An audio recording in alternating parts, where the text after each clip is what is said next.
Friends, आज के इस वीडियो में हम दिल्ली पुलिस कांस्टेबल एग्ज़ाम 2023 के लिए भारतीय राजनीति यानी इंडिया पॉलिटी के बारे में most important MCQ question solve करेंगे। तो वीडियो को आपको पूरा देखना है और सारे क्वेश्चन के आंसर देने हैं। चलिए स्टार्ट करते हैं। आज की क्लास का हमारा पहला प्रश्न है कि मौलिक अधिकार संविधान के किस भाग में वर्णित है, यानी मौलिक अधिकारों का उल्लेख संविधान के किस भाग में है। तो इस प्रश्न का सही जवाब हो जाएगा ऑप्शन नंबर बी, यानी भाग 3 में किसका वर्णन है, मौलिक अधिकारों का। अब बात करेंगे मौलिक अधिकार टोटल है कितने फ्रेंड्स, 6। कौन कौन से? पहला है समानता का अधिकार, उसके बाद में स्वतंत्रता का अधिकार, फिर तीसरा है शोषण के विरुद्ध अधिकार, फिर चौथा धार्मिक स्वतंत्रता का अधिकार, पांचवा है संस्कृति एवं शिक्षा का अधिकार और छठा कौन सा है, संवैधानिक उपचारों का अधिकार।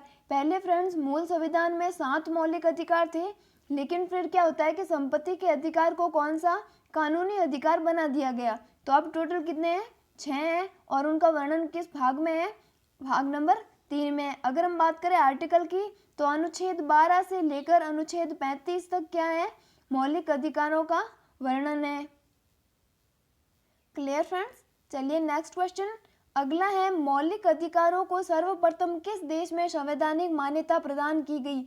बहुत ही इजी सा क्वेश्चन है, मौलिक अधिकारों को सर्वप्रथम किस देश में संवैधानिक मान्यता प्रदान की गई। तो प्रश्न का सही जवाब हो जाएगा ऑप्शन नंबर बी, संयुक्त राज्य अमेरिका में। आप सभी जानते हैं कि जो मौलिक अधिकार है वो कौन से संविधान से लिए गए, तो अमेरिका के संविधान से। फिर अगला प्रश्न, वर्तमान में भारतीय संविधान में कुल कितनी अनुसूचियां हैं।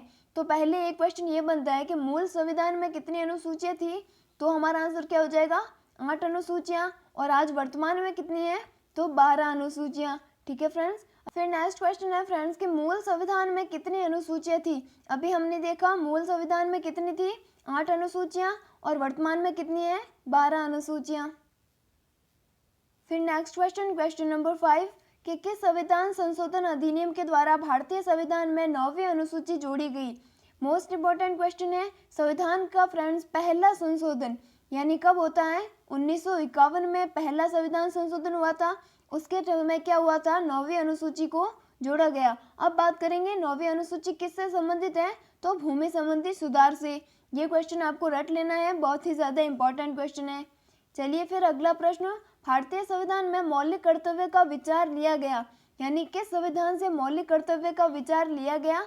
तो प्रश्न का सही जवाब हो जाएगा रूस के संविधान से। ठीक है फ्रेंड्स। अब बात करेंगे ये जो मौलिक कर्तव्य है फ्रेंड्स वो मूल संविधान में नहीं थे। इन्हें क्या होता है कि 42वें संविधान संशोधन, जो कि कब होता है, 1976 में। ये लाइन आप याद रखना कि मूल संविधान में जो मौलिक कर्तव्य थे वो नहीं थे, उन्हें फिर 42वें संविधान संशोधन 1976 और समिति की बात करें तो कौन सी, सरदार स्वर्ण सिंह समिति के कहने पर इन्हें जोड़ा गया था। कब जोड़ा गया था, 1976 में। कौन से संविधान संशोधन के तहत, 42वें संविधान संशोधन के तहत। अब बात करेंगे ये जो मौलिक कर्तव्य है उन्हें कहाँ पर जोड़ा गया था, तो भाग नंबर 4 में, भाग 4 क में। ठीक है फ्रेंड्स, क्या याद रखना है, मौलिक कर्तव्य कौन से भाग में है, तो भाग 4 क में। क्लियर। चलिए फिर अगला प्रश्न, भारतीय संविधान कैसा है। बहुत ही इजी सा क्वेश्चन है, भारत का संविधान कैसा है, तो ना तो कठोर है और ना ही लचीला है। अब बात करेंगे पूरे विश्व का सबसे बड़ा लिखित संविधान कौन सा है, तो भी हमारा आंसर क्या हो जाएगा, भारतीय संविधान। अगले बात करेंगे भारत के संविधान में भारत को माना गया है, यानी अगर आपने भारत की प्रस्तावना, संविधान की प्रस्तावना पढ़ी है तो आपको पता है कि जो भारत के संविधान में भारत को क्या माना गया है, राज्यों का एक यूनियन, यानी यूनियन ऑफ स्टेट, राज्यों का संघ। ठीक है फ्रेंड्स। चलिए अगला प्रश्न, अगला क्वेश्चन नंबर 9 कि भारत में कार्यपालिका का अध्यक्ष कौन होता है। तो भारत में कार्यपालिका का अध्यक्ष कौन होता है, तो क्वेश्चन का राइट आंसर हो जाएगा राष्ट्रपति, जिसका उल्लेख कौन से अनुच्छेद में है, अनुच्छेद 52 में। फिर अगला प्रश्न, भारतीय संविधान के अनुसार देश का पहला नागरिक कौन होता है। मोस्ट इंपॉर्टेंट क्वेश्चन है, संविधान के अनुसार देश का पहला नागरिक कौन होता है, राष्ट्रपति। इसके अलावा भी फ्रेंड्स जो राष्ट्रपति होते हैं वो होते हैं तीनों सेनाओं के सर्वोच्च सेनापति, संविधान के सुप्रीम कमांडर और पहले नागरिक, एकता और अखंडता के प्रतीक। ठीक है फ्रेंड्स। अब बात करेंगे भारत के पहले जो राष्ट्रपति थे वो कौन थे, तो डॉक्टर राजेंद्र प्रसाद। क्लियर है फ्रेंड्स। चलिए अगला प्रश्न, राज्यसभा की बैठकों का सभापतित्व कौन करते हैं? मोस्ट इंपॉर्टेंट क्वेश्चन है फ्रेंड। जैसे लोकसभा में लोकसभा का अध्यक्ष होता है, उसी प्रकार जो राज्यसभा होती है उसमें क्या होता है? सभापति होता है। और आपको याद रखना है अनुच्छेद 64 के अनुसार भारत का जो भी उपराष्ट्रपति होगा वही क्या होगा? राज्यसभा का सभापति। कैसे याद रखना है कि अनुच्छेद 64 के अनुसार भारत का जो भी उपराष्ट्रपति होगा वो राज्यसभा का सभापति होगा। और उपराष्ट्रपति का उल्लेख किस में है फ्रेंड्स? अनुच्छेद 63 में। यानी अनुच्छेद 63 बोलता है कि भारत में एक उपराष्ट्रपति पद है, और 64 में क्या बोलता है कि वही उपराष्ट्रपति क्या होगा? राज्यसभा का सभापति। तो प्रश्न का राइट आंसर क्या हो जाएगा? उपराष्ट्रपति। अब बात करेंगे भारत के पहले उपराष्ट्रपति कौन थे? तो डॉक्टर सर्वपल्ली राधाकृष्णन। चलिए अगला प्रश्न। अगला है उपराष्ट्रपति अपना त्यागपत्र किसे संबोधित करते हैं? यानी जो उपराष्ट्रपति है वो अपना त्यागपत्र किसे देंगे? तो प्रश्न का सही जवाब हो जाएगा राष्ट्रपति को। अब बात करेंगे उपराष्ट्रपति को शपथ कौन दिलाता है? तो भी हमारा आंसर क्या हो जाएगा? राष्ट्रपति। उपराष्ट्रपति कौन से अनुच्छेद में उल्लेखित है? अनुच्छेद 63 में, और राष्ट्रपति अनुच्छेद 52 में। चलिए अगला प्रश्न।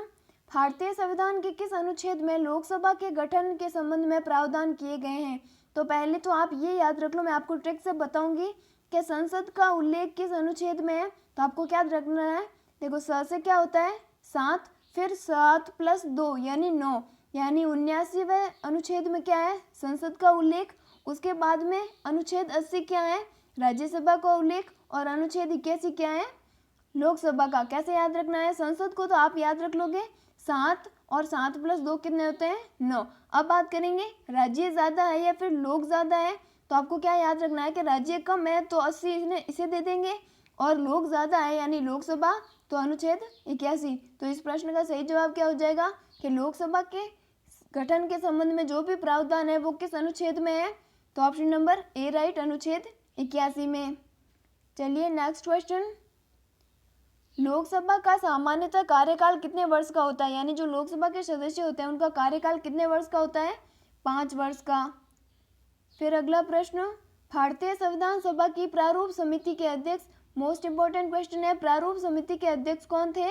तो डॉक्टर भीमराव अंबेडकर, जिन्हें संविधान निर्माता भी बोला जाता है। चलिए क्वेश्चन नंबर 16। भारतीय संविधान में संशोधन होता है, यानी किस अनुच्छेद के तहत संविधान में संशोधन किया जाता है? तो अनुच्छेद 368 के अनुसार। फिर अगला प्रश्न। भारत के संविधान में प्रथम संशोधन कब किया गया था? हमने स्टार्टिंग में ही देख लिया था, 1951 में पहला संशोधन हुआ था। 9वीं अनुसूची जोड़ी गई थी जो कि भूमि संबंधी सुधार से संबंधित थी। चलिए क्वेश्चन नंबर 18। भारत के संविधान के अंतर्गत कितने प्रकार की आपातकालीन व्यवस्थाओं पर विचार किया जा सकता है? भारतीय संविधान में कितने प्रकार के आपातकाल की व्यवस्था है?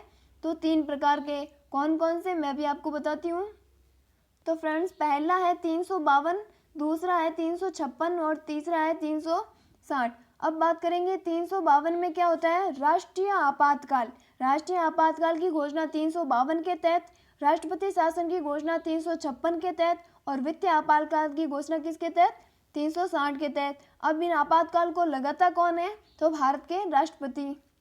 चलिए अगला प्रश्न। भारत का राष्ट्रपति किस प्रकार के आपातकाल की घोषणा कर सकता है? तो अभी हमने देखा राष्ट्रीय आपात लगा सकता है, संवैधानिक आपातकाल यानी राष्ट्रपति शासन, और वित्तीय आपातकाल भी लगा सकता है। तो ऑप्शन नंबर डी इसका राइट आंसर हो जाएगा। फिर अगला क्वेश्चन। देश में पहली बार राष्ट्रीय आपातकाल की घोषणा कब की गई थी? भारत में पहली बार जो राष्ट्रीय आपातकाल लगा था उसकी घोषणा कब की गई थी? तो इस प्रश्न का राइट आंसर हो जाएगा 26 अक्टूबर 1962 को। उस समय क्या होता कि भारत और चीन के मध्य युद्ध के दौरान पहली बार आपातकाल लगाया गया था। डेट आपको याद रखनी है 26 अक्टूबर 1962। फिर अगला प्रश्न। भारतीय संविधान के किस अनुच्छेद में निर्वाचन आयोग के लिए प्रावधान है? यानी निर्वाचन आयोग का उल्लेख किस संविधान के किस अनुच्छेद में है? तो प्रश्न का राइट आंसर हो जाएगा अनुच्छेद 324 में। फिर अगला प्रश्न क्वेश्चन नंबर 22 कि निर्वाचन आयोग के चेयरमैन कौन होते हैं? तो निर्वाचन आयोग के चेयरमैन कौन होते हैं? तो प्रश्न का राइट आंसर हो जाएगा मुख्य निर्वाचन आयुक्त। क्लियर हुआ फ्रेंड्स? चलिए नेक्स्ट क्वेश्चन। अगला है फ्रेंड्स के परिसीमन आयोग का अध्यक्ष कौन होता है? यानी परिसीमन आयोग के अध्यक्ष कौन होते हैं? तो क्वेश्चन का राइट आंसर हो जाएगा मुख्य चुनाव आयुक्त। फिर अगला प्रश्न। कि दल बदल के आधार पर जो निर्वाचित सदस्यों की अयोग्यता संबंधी जो विवरण है वो संविधान की किस अनुसूची में है। तो आपको कुछ नहीं याद रखना है, बस आपको ये वर्ड याद रखना है, दल बदल। दल बदल में द आ रहा है और 10वीं अनुसूची में भी द आ रहा है। तो आपको क्या याद रखना है, जहाँ भी आपको दल बदल दिखे वहाँ पर आपको कौन सा आंसर देना है, 10वीं अनुसूची। तो क्लियर हुआ फ्रेंड्स, आपको क्वेश्चन का राइट आंसर हो जाएगा ऑप्शन नंबर सी, 10वीं अनुसूची में दल बदल के आधार पर जो निर्वाचित सदस्य हैं उनकी अयोग्यता संबंधी विवरण मिलता है। चलिए फिर नेक्स्ट क्वेश्चन अगला है संविधान की 11वीं अनुसूची। तो फ्रेंड्स जो संविधान की 11वीं अनुसूची है उसका संबंध किससे है, पंचायती राज से। और नगरपालिकाओं के लिए कौन सी अनुसूची है, 12वीं। फिर अगला प्रश्न, भारतीय संविधान का सबसे बड़ा एकाकृत स्रोत। पहले तो आप ये याद रखना कि फ्रेंड जो भारतीय संविधान है उसे क्या बोला जाता है, उधार का थैला, यानी इंग्लिश में बात करें तो बैग ऑफ बोरिंग्स। क्योंकि आप जानते हैं कि जो भारत का संविधान है उसमें अन्य देशों के संविधान से कुछ ना कुछ बातें ली गई हैं। अब क्वेश्चन में हमें ये पूछा है कि भारतीय संविधान का सबसे बड़ा स्रोत कौन सा है। तो प्रश्न का राइट आंसर क्या हो जाएगा, भारत शासन अधिनियम यानी गवर्नमेंट ऑफ इंडिया एक्ट कौन सा, 1935। इससे मतलब 2/3 भाग संविधान का किससे निर्मित है, इस भारत शासन अधिनियम 1935 से। चलिए फिर अगला प्रश्न, भारतीय संविधान में समवर्ती सूची की अवधारणा कहाँ से ली गई है। तो समवर्ती सूची की जो अवधारणा है वो कहाँ से ली गई है, ऑस्ट्रेलिया के संविधान से। बात करेंगे अमेरिका से, तो अमेरिका से क्या लिए गए, मौलिक अधिकार। और कनाडा से फ्रेंड्स संघ संबंधी तथ्य लिए गए। फिर अगला प्रश्न क्वेश्चन नंबर 28 के निम्नलिखित में से किस राज्य में विधान परिषद का गठन नहीं है। तो आप ये याद रखना कि टोटल भारत के 6 राज्य हैं जिनमें क्या है, विधान परिषद का गठन है। कौन कौन से, बिहार, महाराष्ट्र, कर्नाटक, आंध्र प्रदेश, तेलंगाना और यूपी। तो देखो फ्रेंड्स बिहार में है, कर्नाटक में है, यूपी में भी है, लेकिन उड़ीसा में विधान परिषद नहीं है। तो ऑप्शन ए राइट आंसर हो जाएगा। फिर अगला प्रश्न, भारत की संघीय व्यवस्थापिका को किस नाम से जाना जाता है। मोस्ट इंपॉर्टेंट क्वेश्चन है, भारत की संघीय व्यवस्थापिका को किस नाम से जाना जाता है। तो संसद के बारे में, और मतलब संसद बोलते हैं संघीय व्यवस्थापिका को, जिसका उल्लेख कौन से अनुच्छेद में है, तो 79 यानी 79 में। आज के क्लास का हमारा लास्ट क्वेश्चन, भारतीय संसद के कितने सदन हैं। 2 क्वेश्चन बनते हैं, पहले तो सदन पूछे तो हमारा आंसर क्या हो जाएगा, 2। ठीक है, कौन कौन से, लोकसभा और राज्यसभा। एक और प्रश्न बनता है कि भारतीय संसद के अंग कितने हैं, तो हमारा आंसर क्या हो जाएगा, 3। कौन कौन से, लोकसभा, राज्यसभा और राष्ट्रपति। ये फ्रेंड्स हमने पॉलिटी के भी 30 क्वेश्चन देखे। वीडियो अच्छी लगती है तो लाइक करना, अपने फ्रेंड्स के साथ शेयर करना। Thank you, thanks for watching this video.